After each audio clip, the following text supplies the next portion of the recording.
A model of care is a written document. It describes how a healthcare organisation, a specialist mental health trust in our case, ensures that the right patients get the right care in the right team and for the right amount of time.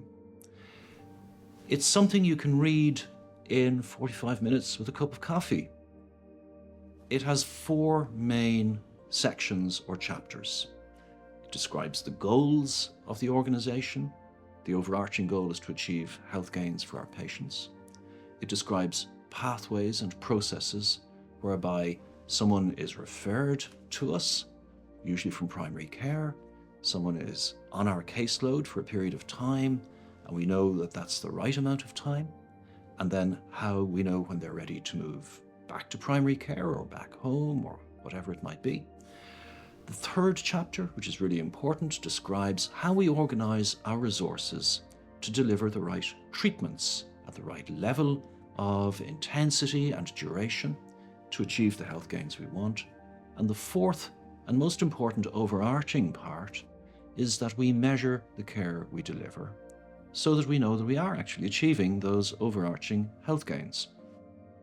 So, evaluation and measurement-based care, central to knowing that we're doing something productive, central to knowing that in a logic model, the resources we devote achieve the health gains that we know we're intending to achieve. The first part of a model of care is a description of the goals of the service, the trust. So goals are specific, they're measurable, they're achievable, they're realistic, and they occur within a definable timescale. All of that you'll be very familiar with. The other part of goals that's important is that they form a logical sequence or a process. So it's partly to do with prioritizing one thing over another, but much more so that you have to achieve the first in order to get to the second. So the first goal is that everything we do has to respect the legal rights, the duty of care, the clinical duty of care, the professional obligations that we have towards our patients, and that it's all delivered in such a way as to deliver for patients the recoveries that they want to achieve. Now, second after that comes as a goal that we maintain a very safe and therapeutic environment within which all of this is delivered. Because you can't deliver treatments, therapies, interventions unless it's within a safe place. That brings us on then to what really is the overarching goal, and that is to achieve health gains for our patients. So in order to do that, we prioritize treatments, interventions over any other activity. And then, in order to round all that off, we should be continuously evaluating what we're doing. So measurement-based care is a very modern, very important standard. People say, if you're not measuring something, maybe it isn't real. Those are our goals. There are, of course, refined and more precise versions of the goals, which you will find in the model of care. I'm summarizing now in this idea that it's important to hang on to, that they are a sequence of processes so that it works well. The second part of the model of care is to describe how we organize our resources, mainly human resources, the most important thing the trust has, but also things like estate, into pathways whereby the patient referred, for example, from primary care, from their general practitioner or another primary care agency, to this specialist mental health trust, is channeled into the areas where they will receive the interventions, the treatments that they need. So that starts by a process of knowing who should come into the services of a specialist mental health trust. There will be one set of pathways, organizations of teams and places for children and young people and families. There will be another for adults of working age and another again for older people. There may be other very specialist pathways as well, which might form part of a person's healthcare journey or part of a lifetime journey.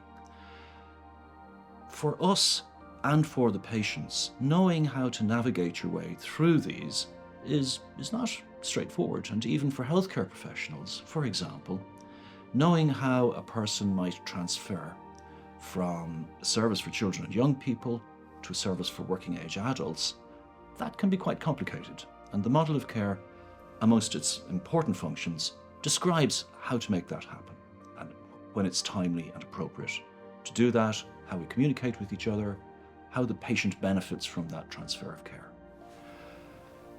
The process is as important as the pathway. So the processes, for example, will help us to work out who should come onto a caseload, at what level of care they should be in the caseload. Is this person going to get the assistance they need, the support they need in the community team?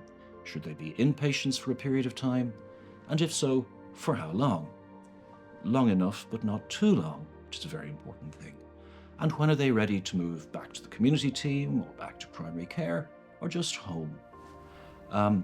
Describing to ourselves how we make those decisions and having support frameworks for those very important decisions is part of the trust's function to make sure that there's consistency and high quality and ever better outcomes for our patients.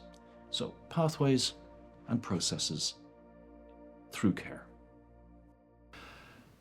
Of course, the third part of the model of care is one of the most important parts, and that's how we describe, how we organize ourselves, our resources and our skills to deliver effective care and treatment for our patients.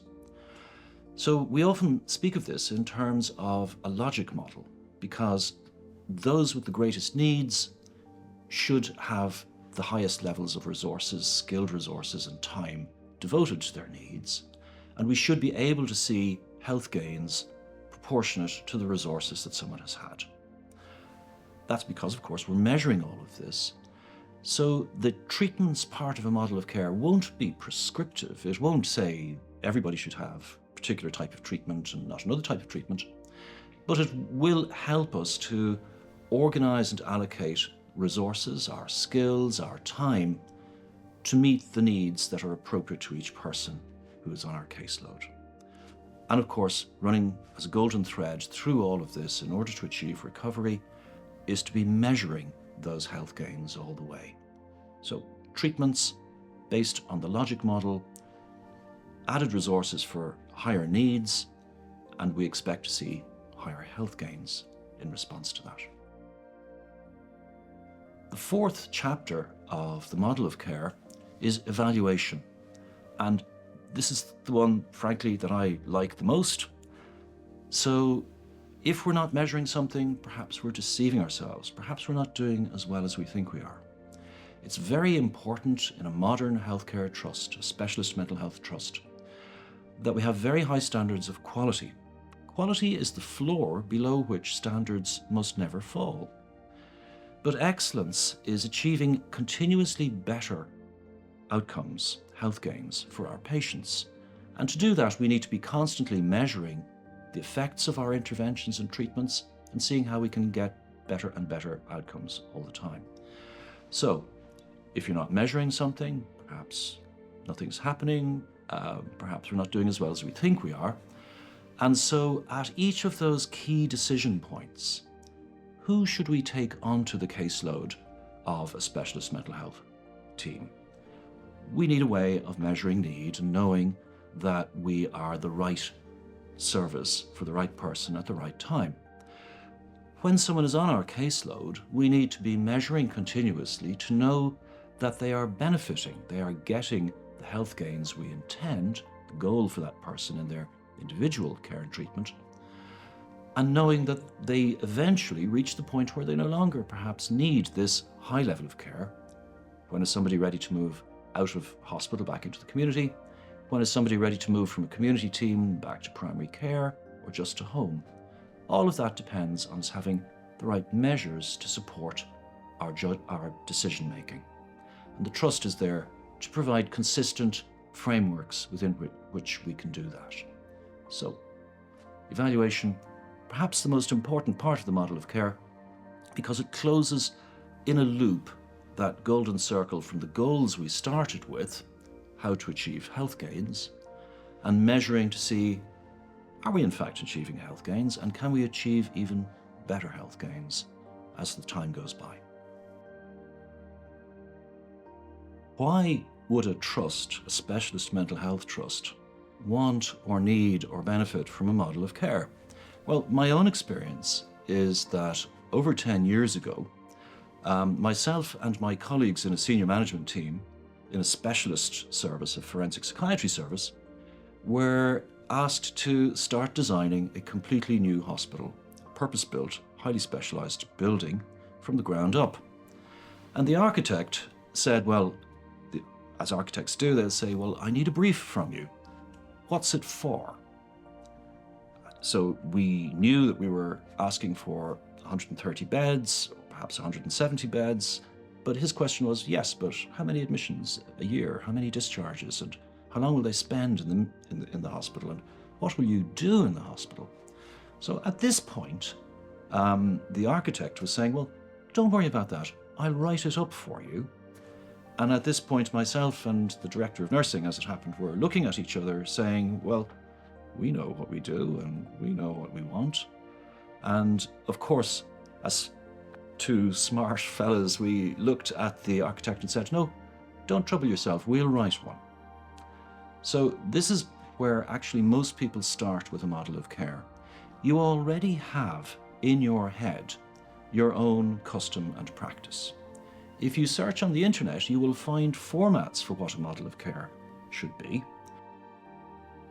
So a model of care is a way that clinicians primarily, or management clinicians, senior clinicians, all clinicians, set down to start with the tradition, the oral culture of how we provide a national health service for our patients in accordance with our professional standards, our scientific and clinical knowledge and training, and day-to-day practice. Once you start doing this, it sort of writes itself. It speaks through us. And you just need to listen to everybody and put it down in language that everybody can follow. That's a model of care.